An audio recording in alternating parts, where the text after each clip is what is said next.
आप जी पहले यहाँ आप ये आ गए वीडियो देखिए, अपने बालक बुद्धि से गलती करके। लाइक और जितने भी सब्सक्राइब चींटी से कीजिए। लेकर हाथी तक, रंग से लेकर राजा तक, देवता ब्रह्मा विष्णु महेश तक, वीडियो को लाइक करें दुर्गा प्लीज। और इस ज्योति निरंजन तक हम सभी वहां रहा करते थे, सतलोक में रहा करते थे। आपके सभी मकान वहां खाली पड़े, महल। आपने यहाँ तो आप वीडियो को प्रत्येक लाइक प्राणी करें। चाहता है कि बड़ी कोठी हो, जिसको भी जरा सी कोई पोस्ट मिल जाती है या जिसके पास कोई पैसे अपने पेट के निर्वाह से ज़्यादा हो जाते हैं, तो उसकी वृत्ति क्या होती है, बढ़िया कोठी बनाऊं, चारों तरफ वीडियो को पार्क हो, लाइक करें। आगे बाग बगीचे हो, उसमें झरने बह रहे हों, झूले डाल रखे चैनल हों। आपने सब्सक्राइब देखा ये करें। नकली सुख यहाँ ट्राई करते हैं बनाने की, कोई छोटा मोटा अच्छी पोस्ट हो उसके कोठी में, कि तो झूला लग रहा है, कि तो छोटे मोटे फुहारे लग रहे हैं, कोई पार्क बना रखा है। तो ये तो है नकली अस्थाई, कल मृत्यु हो जाए ये साथ नहीं चलेंगे।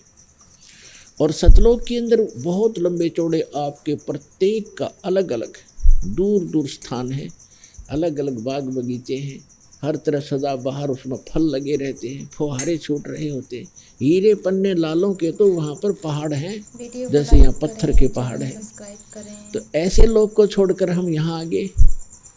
एक हीरा मिल जाए किसी ने, ओहो छुपाए फिरे, नौका बहुत बड़ी चीज मिल गई, और वहाँ ठोकरों में पड़े हैं ये हीरे आपके।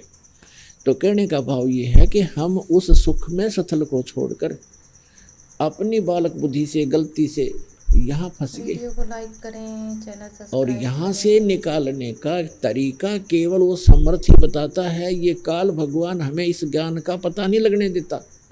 परमेश्वर ने जब हम गलती करके आए थे, उसी समय कुछ समय के उपरांत ये पूरा ज्ञान सूक्ष्म वेद इंक्लूडिंग चारों वीडियो वेद, को लाइक करें। ये सारा ज्ञान भेज दिया था, फैक्स कर दिया था इस काल यानी सर्वपुरुष ज्योत स्वरूपी निरंजन के अंतःकरण में। और इसने जब अपने आप, जैसे किसी को उल्टी गिरती है उसके बस की बात नहीं रोक दे, जैसे छींक आती है तो छींकों को रोक नहीं सकता कोई। तो इसी प्रकार परमात्मा ने ऐसी व्यवस्था करके इसके शरीर में भेज दिया।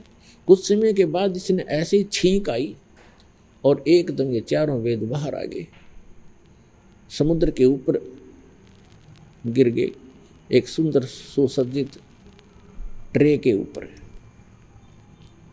इसने चारों वेद उठाए, कम एक ही वेद था ये, इसने उसको पढ़ा। फिर इसने देखा कि इसके अंदर उस परमात्मा की पूरी जानकारी है, उस सतलोक की जानकारी है, वहाँ की व्यवस्था की जानकारी है।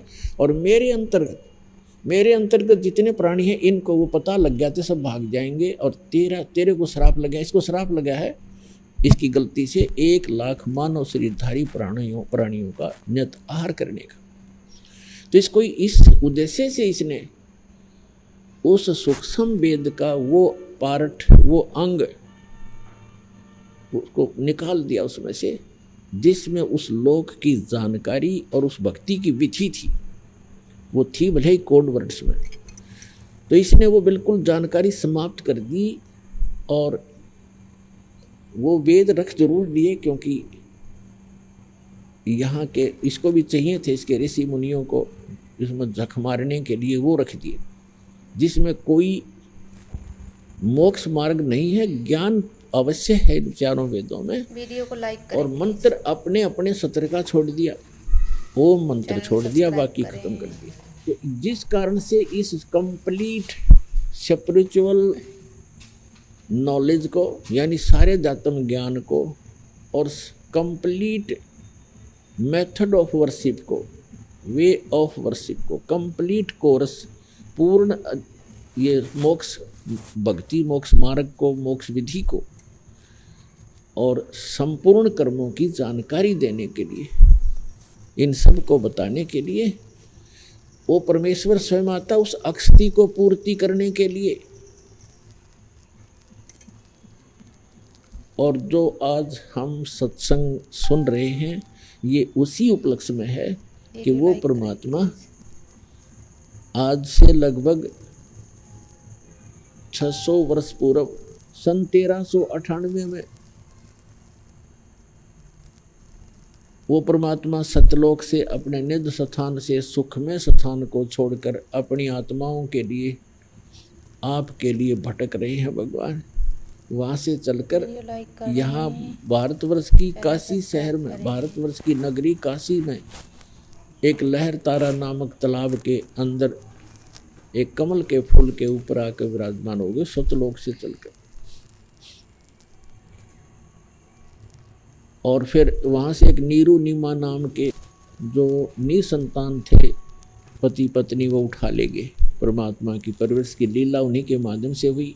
और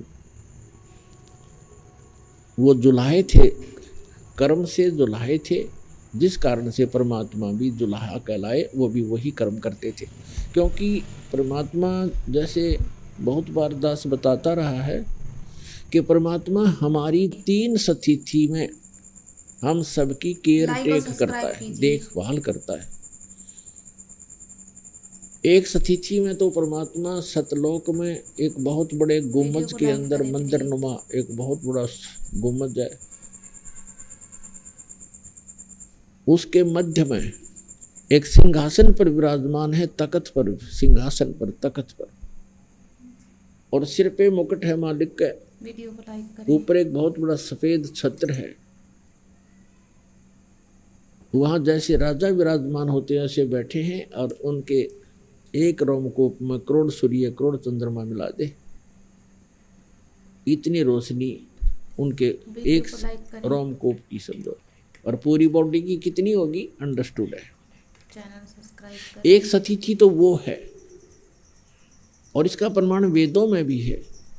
ऋग्वेद मंडल नंबर 9 सूक्त 1 मंत्र 8 और 9 में 8 में कहा है कि वो 3 सतीथि के शरीर के माध्यम से परमात्मा आपको संभालता है, धारण पोषण करता है।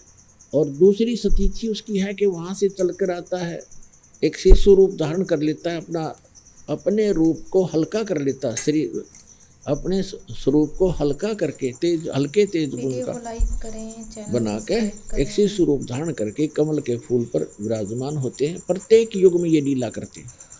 वहाँ से उनको निसंतान दंपति उठा ले जाते हैं। धीरे धीरे उसी व्यवसाय में जिस कर्म को वो करते थे, उसी कर्म को करते हुए परमात्मा हमें ये दिखाते हैं कि परमात्मा पाने के लिए, सतलोक जाने के लिए हमने गहने धन की आवश्यकता नहीं है। फिर भी आपके संस्कार में ज़्यादा भी है तो उसको सदुपयोग करें, दुरुपयोग ना करो। उसमें भूला नहीं, परमात्मा की भूल नहीं गिरनी चाहिए। चाहे कितना धनी हो, चाहे कितनी बड़ी पोस्ट हो, उसको याद रखना चाहिए कि मृत्यु भी होती है, यहाँ से जाना भी होता है।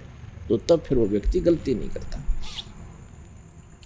तो दूसरी स्थिति ये परमात्मा के चारों युगों में आते हैं और ऐसी लीला करते हैं। और तीसरी स्थिति ये है कि वो जब चाहे कभी भी एक साधु महात्मा का रूप बना करके या कोई भी रूप बना करके अच्छी आत्माओं को मिलते हैं, उनको सत उपदेश देते हैं, सतलोक ले जाते हैं, वापस छोड़ते हैं, उनको अपने से परिचित कराते हैं। फिर वो महापुरुष परमात्मा को साक्षात देखकर वहाँ जहाँ वो रहता है उस सारी व्यवस्था को देख करके और जो विधि वो बताता है उनको भक्ति करने की, क्योंकि वो जगत गुरु भी है, तो वो संत उसी साधना को करते हैं जो भगवान बताते हैं। ऊपर से देख कर भी आते हैं, फिर वो आंखों देखा वर्णन भी अपनी अमृतवाणी रूपी एफिडेविट लिख जाते हैं। और जो साधना वो करते हैं वह भी वर्णित कर देते हैं, लेकिन उसको हम समझ नहीं पाए क्योंकि हम दूसरे रंग में अज्ञान से परिपूर्ण होते हैं और अन्य साधना करके ही हम अपना मोक्ष समझते रहते हैं, जिस कारण से हम भगवान और उन महापुरुषों परमात्मा और परमात्मा से परिचित महापुरुषों के अमृतवाणियों को नहीं समझ सके और ना सदग्रंथों को समझ सके। तो परमात्मा कहते उनमें से किन किन को मिले हैं भगवान, जो तीसरी स्थिति में आते हैं कि कभी भी आकर के किसी साधु संत महात्मा का रूप बना करके किसी भी अच्छी आत्मा दृढ़ आत्मा अच्छी भक्त को दृढ़ भक्त को मिलते हैं और उनको तत्व ज्ञान यथार्थ ज्ञान से परिचित कराते हैं। तो उनमें से कौन कौन है जो दास के नॉलेज में है? आदरणीय धर्मदास साहिब जी बांधवगढ़ वाले, आदरणीय मलुकदास साहिब जी, आदरणीय नानक साहिब जी जो सिख धर्म के प्रवर्तक हैं, जिनको भगवान सीधे आके जिंदा महात्मा के रूप में मिले हैं इस कलयुग में। आदरणीय दादू साहिब जी, आदरणीय गरीबदास साहिब जी गांव छुड़ानी जिला झज्जर हरियाणा वाले, आदरणीय चैनल सब्सक्राइब गीता करें। दास साहिब जी, गांव खेखड़ा, अब तो जिला बागपत हो गया बताते हैं, पहले जिला मेरठ था, उत्तर प्रदेश में। और आदरणीय स्वामी रामानंद जी ब्राह्मण थे, पंडित, बड़े विद्वान, वेदों के और गीता के माने जाते थे, काशी में रहते थे। 5 वर्ष की आयु में परमात्मा उनको मिले थे।